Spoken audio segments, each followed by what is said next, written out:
When I tell people in my classes that I intend to study fungus, I always get the same question. Can The Last of Us actually happen?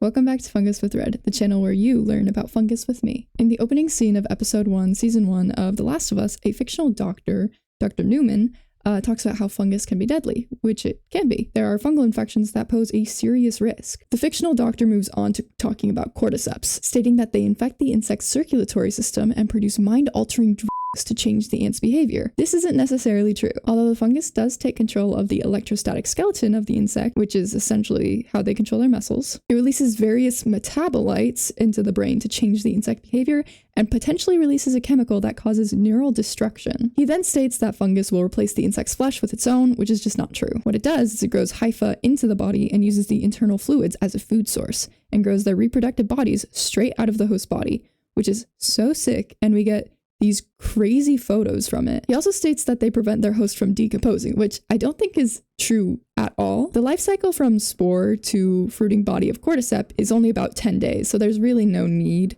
as long as the host stays alive, or alive. In the show, he then provides a hypothetical of, they can't do it now because our bodies are too hot, but what if climate changes and the world warms up and so they get really good at it? First of all, they are most commonly found in humid enough environments. They are most commonly in the wild, found in Brazil, Ecuador, those types of areas. So if it was going to happen, it would have happened a long time ago. Second, I do actually think mammals are too consistently warm, and that's a factor into why they can't infect us. So he was almost onto something. Third, humans have 86 billion neurons and maybe 100 trillion connections between those. Ants, however, have 250,000. We have 344,000 times the amount of neurons than ants. And Cordyceps' big method of control is controlling the neurons. So TLDR, it's not happening. I love Cordyceps, they're great. They've been used in Chinese medicine in the past, and new studies come out every year saying these are super medicinal and we can use this in modern medicine. They also don't just grow on ants, they can also grow in soil, and there's this really cool Cordyceps